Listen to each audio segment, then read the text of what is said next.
So are there any quick questions about how to differentiate between images and background images, or the different use cases? If you go back to This one? more back, where it says 8, is that an image like over those divs? Yeah, so that's an image element because it's a logo. Okay. So you actually want the logo to be content. It has some importance. It's relevant. Just in this case, like that one's a logo, so it's actually an image. Okay. So here's just a web page. Can you guys just point out really quickly what's an image and what's a background image, or what should be an image and what should be a background image on here? Does anyone want to give it a shot? Why not the first one? Sure, the buttons on the top that get icons, I think, for icons. The icons? Yeah. That's good. Okay. Anything else? So yeah, those would be images for sure. And like that frame holding all that stuff is probably a background. Yeah, that's exactly right. So this frame here, which isn't relevant to the actual content, which are these items, is going to be a background image. Anything else? Buttons? The buttons here are an image. Yeah, they could be an image, or they could be a background image, depending on how you would do it. So there is a little bit of gray area. The reason why sometimes it's a background image is some sites, they kind of reuse the graphic and they just change the text. And in that case, the designers might think it's more optimal to just use a background image and then just change the text color. If they have like kind of non-standard text, so this text it doesn't look like a system font, I think, then it would be an actual image. So here it is. We just highlighted some of the differences.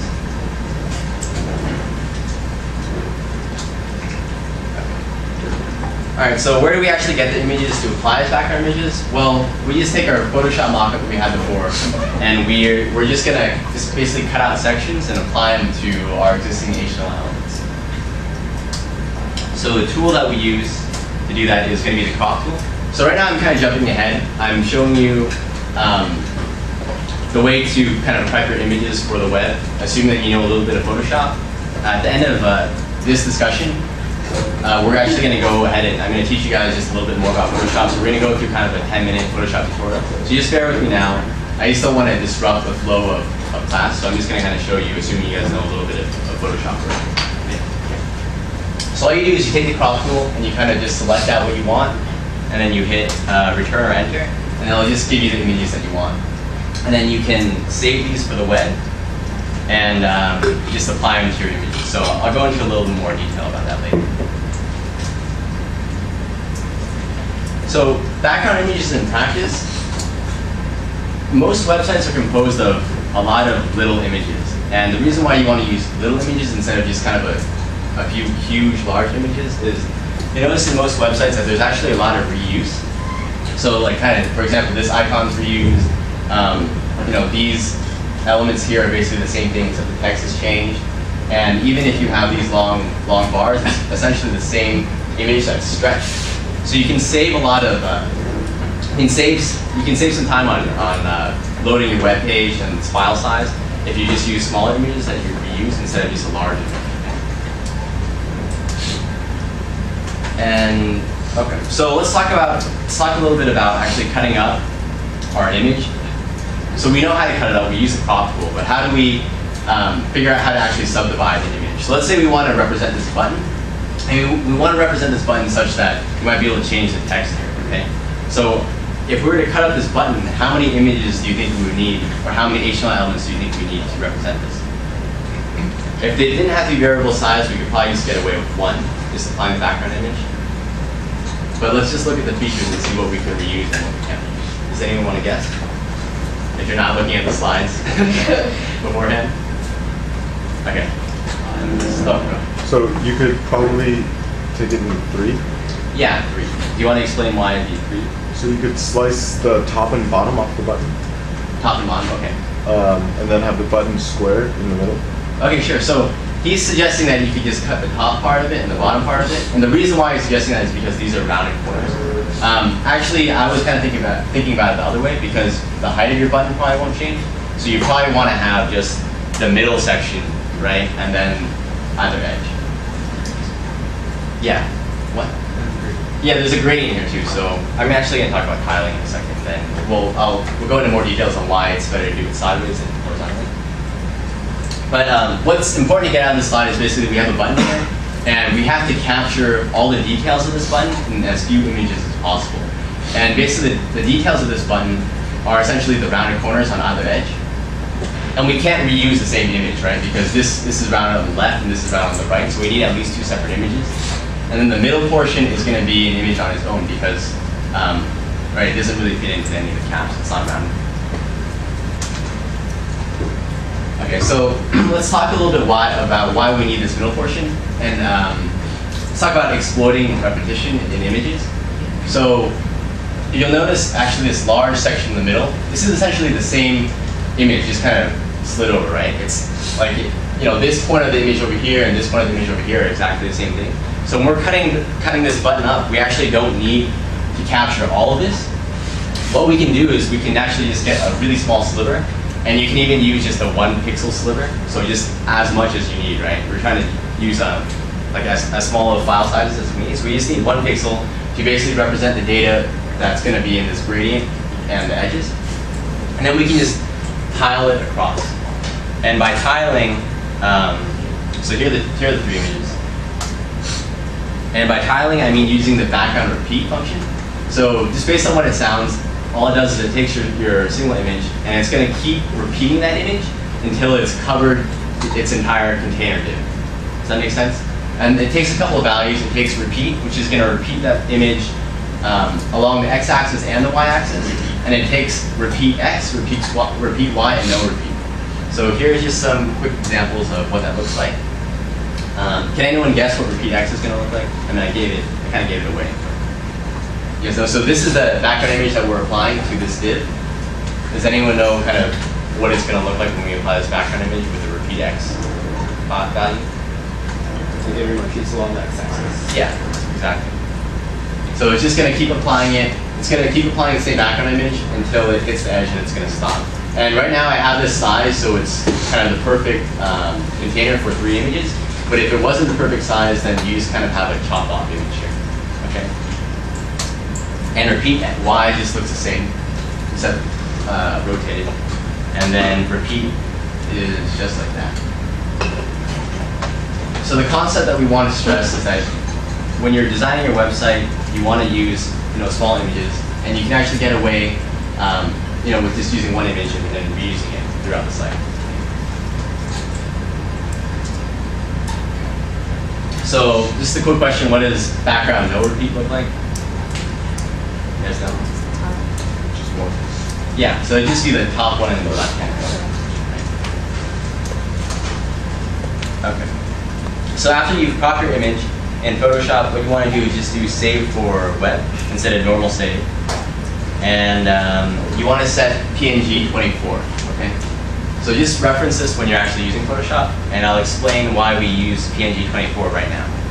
So I'm sure, just browsing the web and working with images, you guys have seen these kind of common image types: JPEG, GIF, PNG, and I'm just going to explain a little bit about what they are, or the benefits of each of them. So they all essentially do the same thing. They're all images, but they have different limitations. So JPEGs and PNGs have 16.7 million colors, whereas GIFs only have 256 colors. So the level of detail that you're going to get out of your JPEGs and your PNGs is going to be a lot higher than your GIFs. The trade-off to that is that the GIF is normally a smaller sized image. And there are some things that you can do with a GIF that you can't do with a JPEG. Like for a GIF, you can do transparency. With a JPEG, you can't. And even with GIFs, you can kind of those animated images, which I don't want to get too into because it isn't like. Have you guys ever seen any of those? Like the animated GIFs? Yeah, so you can get those. PNGs are what you're going to mainly be using on the web. And PNGs offer kind of the best of both worlds. It has 16.7 million colors, just like JPEG, and it has transparency. And the transparency in a PNG is actually true transparency, whereas the transparency in a GIF isn't true transparency. So I'll give it a quick demo of that to show what I mean. And PNGs generally are thought of to be the largest size image type, but that's actually not always true when you're using it practically. If you're using a PNG for kind of a simple shape, simple colors, not too many colors, not too complex of a shape, the file size could be smaller than even a JPEG. So we really use these around the web a lot just for the transparencies and the quality that they offer. All right, so I'm going to show you guys what I mean by the differences in transparency. Okay. Oops. Okay.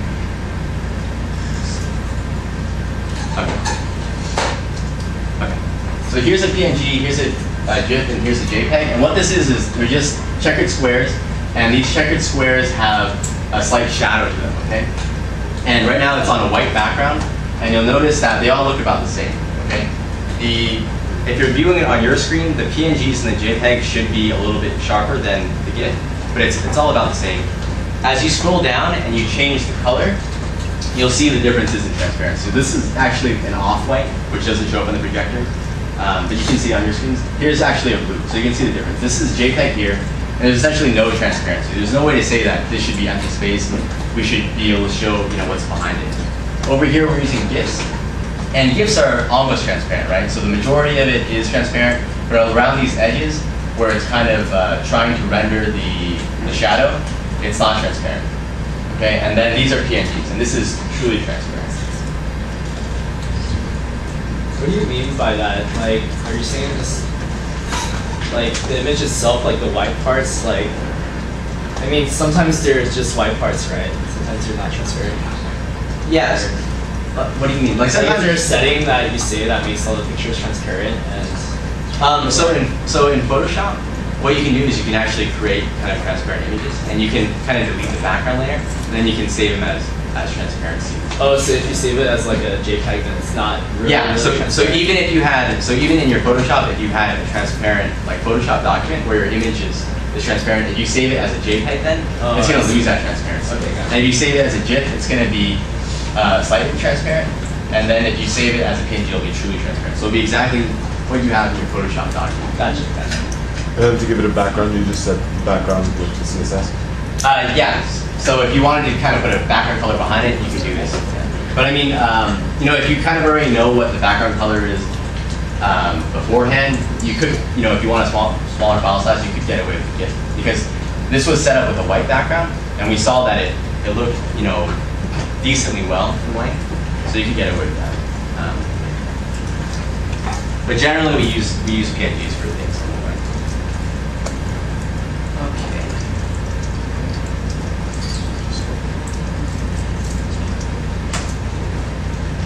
Okay, so let's talk a little bit about reassembly. So now we have all these images broken up, and we just need to just apply them back to our HTML elements, okay? And all you do is just apply the background image property to your HTML elements, and there are instances where you might find that you need to create additional HTML elements. So if you have that link, that button, you're going to have to create additional HTML elements nested inside that anchor tag, that link tag, to hold the 3 images, right? So you're going to need at least 3 other HTML elements nested within them. So let's take a look at that. So here's the button. Can anyone tell me what the HTML should be to be able to comment these background images to model this button? Anyone know? So the outer container is going to be just your normal button, or your normal link, sorry. This will be anchor tags. Inside, you guys know what we might nest. So maybe you'll have the leftmost side of the button as the first div. Okay. Then the green is the second, the blue nested in it. Okay.